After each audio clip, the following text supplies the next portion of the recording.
I wanted to come up with a few simple electronics projects to design and build, and I ideally want these to be simple enough that I don't run into many difficulties, but complex enough to still be of some interest. I thought it would be cool to look at how I could implement a fairly simple I/O expander that could be used to switch various circuits on and off, connected to a microcontroller over, say, an I2C bus. I have no real need for this, so it's just a fun little project to experiment with some electronics. It will involve sourcing the components, extracting information from data sheets, and designing a schematic. From there I can build the circuit on a breadboard and try to get the concept working with an Arduino. If I can get that working, I can then move on to designing a PCB and getting a real prototype made up. So there's going to be lots of different aspects to this project. To keep these videos to a reasonable length, I'll split this up into 3 or 4 short parts, each about 15 to 20 minutes long. In this part I'll try and source the components required and get a first draft of a circuit diagram drawn up. So we've got an idea for a little project, so the next thing I want to do is to try and source an IC that we can base this project around. Now I've heard people talking about electronic suppliers like DigiKey and Mouser, so I thought I'd give them a quick look. DigiKey seems to be a US company and Mouser seems to be a UK company. I'm in the UK, so I thought I'd try out Mouser. So I type into here I/O expander. See what that comes up with. Now what I generally do is look down here at the results and look for the highest number here of results that are found, which in this case seems to be I/O expanders. That sounds like what I want. So click on that. So we see that comes up with 701 results. So I want to filter that down a bit. Now I want this to be a through-hole solution because I want to build the circuit myself. I actually want to have a little bit of fun putting it together myself, and I can practice my soldering skills. Surface mount components would be more suitable if we were going to have it manufactured by a manufacturing company, but if we're going to build it ourselves, I want to keep it a through hole just to make my life a little bit easier. It will be a little bit bulkier, but that'll be fine. And the other thing is, I want it to have an I2C interface because I've used I2C in the past, I'm familiar with it, so that's just the way I want to go. And oddly, that just comes up with one result. I find it a little hard to believe there's only one result, but hey, let's have a look at this. So what it's come up with is this MCP 23008. It's from Microchip Technologies. What's nice about using these electronic supplier websites is they always give you a data sheet. It's really easy to access. So let's have a quick look at that. Have a very quick skim over the features. 8-bit remote bidirectional I/O port. High-speed I2C interface. You can see here it's actually got an SPI alternative, a different part number there for the SPI. This is the one we want. I think these are pretty standard speeds for I2C. And I think typically they operate at 400 kilohertz. I'm not too concerned about that. Speed is not going to be an issue on this project. Hardware address pins. With I2C devices, every device on the bus has to have an address. So here they're allowing us to configure 3 of the bits of that address, allowing up to 8 devices on the bus. So that sounds great. There's a configurable interrupt output pin. That does sound interesting, but I'm probably not going to use that. Polarity inversion register. I probably won't need that. That's for inverting the inputs. I'm mainly going to be basing this project on outputs, so I'm not too concerned about that. We can see here it will operate happily at 5 volts. That sounds perfect. And it comes in the DIP package, or the PDIP package. Now where I always like to start with the data sheets is looking at the pinouts, because the mindset I have is I've got to physically connect this up, and how difficult is that going to be for me to understand what do I need to connect to this device to make it work. So I'll quickly run through the pins. This is the part number we have, so we can ignore this bottom one here. We've got SCL and SDA, that's serial clock and serial data for the I2C. We've got 3 address pins here, A1, A0, A1 and A2. Reset line, that little line there indicates it's active low, so we'll probably need to tie it high to make sure the chip doesn't reset. NC usually stands for no connect, so we can probably ignore that pin. I'm guessing that this is the interrupt pin. Again, we can probably ignore it. Now when you see these VSS and VDD, that's your power supply for the chip. Sometimes they're called VCC and VEE, depending on the technology inside the chip. But usually when you see these VSS and VDD, that's your power supply. This will be the ground, and this will be our plus 5 volts. And then we've just simply got these 8 pins here labelled as GP0 through to GP7. I'm assuming that GP stands for general purpose, and this must be our 8-bit port giving us our 8 I/O pins. Now I can see by my scroll bar over here that this datasheet is quite vast. I'm not going to cover the whole thing here. I have read through it myself in quite some detail, and I'm pretty happy with the fact it's going to do what we want. It's just a couple of things I'm going to point out right now. Firstly, we've got these control registers. Now these are quite important because they're how we control the chip. And I've looked through what they all do, and there's only 2 here that we really need to be concerned with. The first one is this IO dir. That's the IO direction. That's at 0 hex. That defines whether the pins are inputs or outputs.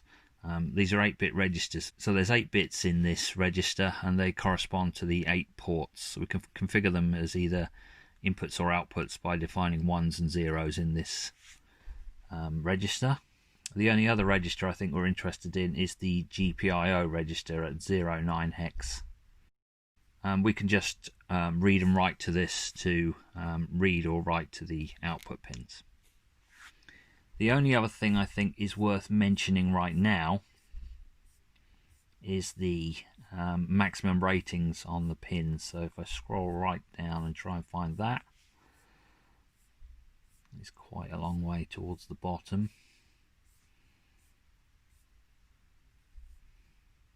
Here, electrical characteristics. Absolute maximum ratings, and there's a little caveat down the bottom here. Stresses above those listed under absolute maximum ratings may cause permanent damage to the device. This is a stress rating only, and functional operating of the device at those or any other conditions above those indicated in the operation listings of this specification is not implied.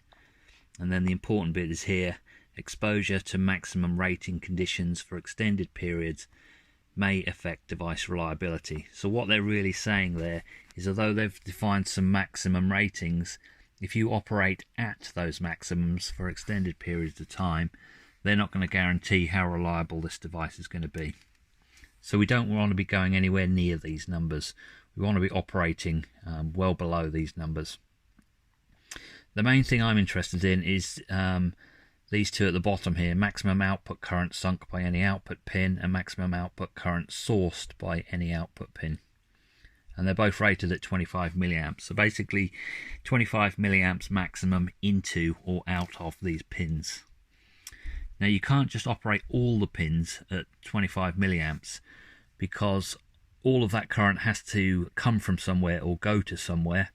And that's where these 2 values are important: maximum current out of the VSS pin, that's the ground, and maximum current into the VDD pin, that's the power supply, of the plus 5 volts. The lower of the 2 is this one, 125 milliamps. So although we can put 25 milliamps on each pin, the total of all the pins together can't exceed this 125 milliamps. So if we base our circuit around about 100 milliamps maximum, then we should be within the specs of this chip. So I'm happy with the chip that we've selected. So next thing I looked at was to go ahead and buy some. I thought I'd get 3. We only need 1 in theory, although I might want to build a couple of these. But I thought it's an idea to order some spares.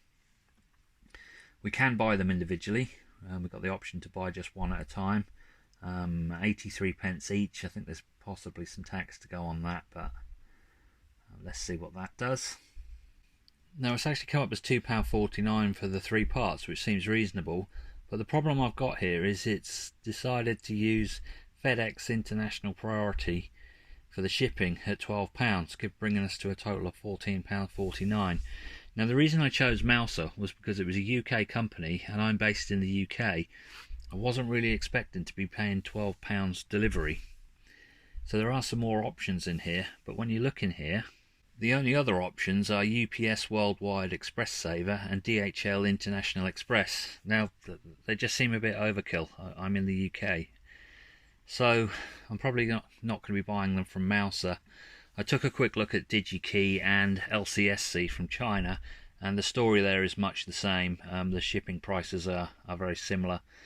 And I believe Mouser does offer free shipping if your order is over £33, but I'm not spending anywhere near that, so this is a non-starter. So I'll have to think of finding these from somewhere else. So this is my overall schematic that I've come up with. It's not too complicated. I've tried to keep things reasonably simple. So if we start by taking a look at the main chip itself, the MCP 23008, and I'll just go over the pins. So these are our 8 general purpose input output pins, and I've just got them connected up to some net ports. Next we've got the VDD and the VSS. Now that's our power supply, so there's our plus 5 volts coming in and ground coming in, and then I've decided to fit a 100 nanofarad capacitor across those pins. The datasheet doesn't say anything about that, but I just thought that would just be good practice to do that on any ICs that we use. Next we've got these 3 address lines. Now what I've decided to do here is to tie A1 and A2 down to ground so they won't be configurable, and then we'll leave A1 actually pulled up to plus 5 volt through this resistor. And then you can see I've got this jumper here. It's a little 2-pin header, and that'll allow us to short out these connections, which will effectively pull the A0 line down to ground.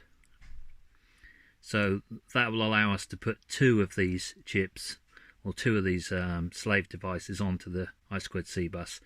Next we've got the actual I2C pins, the SCL and the STA. Then we've got pin 7, which is not connected. Then we've got the interrupt pin. I've just shown that here, connected to a net port. And then last we've got the reset pin. Now you can see here, rather than tying it hard to 5 volts, I've actually taken it through a resistor. And the reason I've done that is if we'd pulled it sort of straight up to the 5 volts with no resistor, when we actually pull it low, we would have a dead short between the 5 volt and ground. Doing it this way, when we pull it low, we won't have a dead short. We'll actually be drawing current through that resistor. So the next thing I had to think about was these 2 pull-up resistors here, what size to use. Now I've just taken a punt at 10k. I think that works out at 5 volts. That would be half a milliamp of current flowing through them. I think that's okay. I'm not really too sure with these things, but that's what we're going to be, as half the fun, experimenting and figuring out how we do things. Now here you can see we've got an LED circuit, and we've just got sort of it duplicated. We've got 2 of them. So I thought having a couple of LEDs would just add a little bit of interest. You can see here I've got the base of these transistors connected to pins GP0 and GP4. We'll just put 2 LEDs on 2 of the pins. Now this is the BC547 NPN transistor. It's just a sort of a general purpose transistor. And we'll have some current flowing through the base here down to ground. That'll be a very small current, and then that will allow the larger current to flow through this current limiting resistor and through the LED. Now I've done it that way so I keep the majority of the current off of the pin, and the reason I've done that is we could have connected the GPIO pin directly into the resistor here and down through the LED, and took the full current of the LED through the pin. That would probably run at around like 18 milliamps, and that's sort of within spec for our pins. So that is kind of near the upper limit, and I wanted the pins to still be usable. So by doing it this way, we're keeping the main current off of the pin, which means the pin is still available for general use. Now, I had to sort of think about, what size resistor do we use for the base here on the transistor, and I originally had those at 10k as well, which would be about half a milliamp, but after doing a bit of reading, apparently you should be sort of aiming for about 1/10 of the current that you actually want to drive. So I figured half a milliamp's probably not enough to fully saturate the transistor and fully turn it on. So I've gone a bit lower. I've gone down to 2.2k. I think that will work, but we'll have to experiment with this on the breadboard. And then we've got the current limiting resistor. I'm just going to use some LEDs that I've got, some cheap ones that I got in a kit. I have no idea what their forward voltage drop is going to be, so no idea really what resistor will work. So we'll just experiment with that as well. But I think a 330 ohm resistor is probably a good starting point. You might want to increase it or decrease it a bit. So you can see here I've selected to use the 78L05. I did originally think about using the LS7805, which is a pretty standard 5-volt voltage regulator. I think that can give us about 500 milliamps, and I think there is even a 1 amp version available as well if you want currents that high. And then sort of partway through I decided to change my mind and thought we could probably save a little bit of cost here by using a smaller one. And looking at the chip, we don't really want to be pushing more than about 100 milliamps through our circuits, so I figured we could get away with something smaller. Now ideally I was thinking we probably want a bit of headroom, so something that could deliver about 200 milliamps would probably be ideal. Obviously a switching regulator would be better, but to try and keep things simple I've just gone with a linear regulator. You can get these in 200 milliamp versions, but I couldn't actually find any when we start looking at sourcing the components, so probably going to go with a 100 milliamp version. I think that will be okay. So pretty straightforward. We've just got the voltage in coming in on pin 3 and voltage out going out on pin 1. So that'll be our 5-volt output. And then I've just got 2 capacitors, one on the input and one on the output. 330 nanofarads and 10 nanofarads respectively. That's just straight out of the data sheet. I thought about the capacitors for quite some time. I was going to use larger values, but in the end I just went with what the data sheet said. I was originally just going to put a capacitor, a fairly large capacitor, on the 5-volt line, which is the output here, because I was thinking that we might want to power the board directly via the 5-volt if we've already sort of using the 5-volt from, say, the Arduino. If we've already got a regulated 5-volt, we could just bypass this regulator and just power it directly. But after reading into it a bit, I realized that it's actually the input capacitor which is a bit more important, because we don't want the input to dip down into the cutoff range of the regulator. We need to stay about 2 volts above our 5 volts that we require. If we dip a little bit below that, that's when we start to get a little bit of ripple on the output. So it's actually the input capacitor that's more important. And in the end I've decided to just go with the standard ones that the data sheet specifies and only change them if I actually have a problem. And then finally over here I've got the pin headers that we're going to use. We've got the one on the left here. We've got the voltage in and the ground, and then we've got our plus 5 volts, the clock line, the data line, another ground, and I've connected up the reset and interrupt pins so they're available if we want to experiment with them in the future. And then on this side I've just got the 8 GPIO pins connected directly to a pin header. So that's it. That's our first draft at a circuit diagram. So let's have a search around, see if we can source some of these components. So a quick search on eBay and I found these. They're £2.75 each. The seller there doesn't seem to have a name, it just seems to be a number, 491620. Well, okay. The only thing with this one, this was the cheapest one, but the only problem is they only had one available. You can see from the screenshot here that there's 0 available now because I purchased the last one. I thought I'd just go with this one for a start. It's the cheapest I could find, and if it works and we want some more, we're probably going to have to pay a slightly higher price and get them from somebody else. But one will do for now. So then next I thought I would search for a dip socket so we can plug this chip in, and if we want to reuse it on another project in the future, we can just unplug it and reuse it.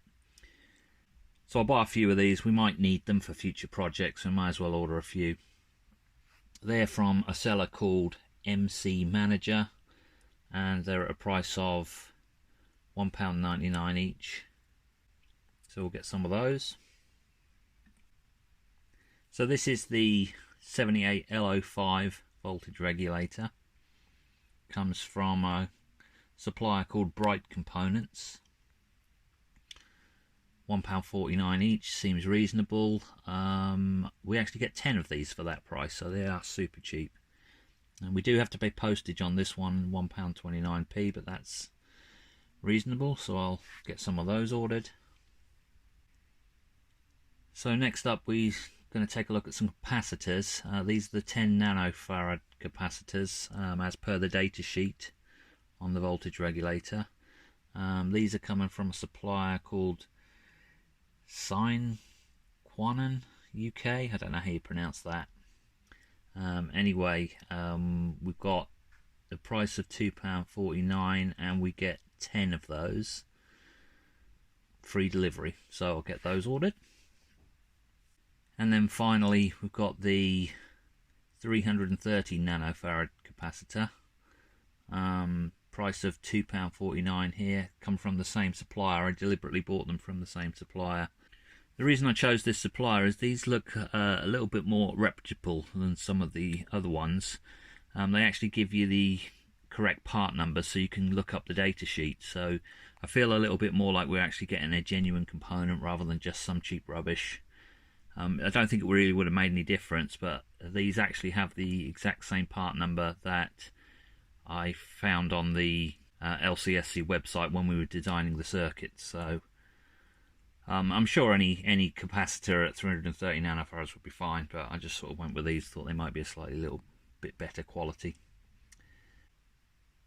So we've got a concept, we've got a circuit diagram drawn up, I've got all the parts on order, so we'll leave it there for this video, and in the next part we will get this onto a breadboard and just prove the concept works before we move on to designing a PCB. So thanks for watching, and I'll see you in part 2.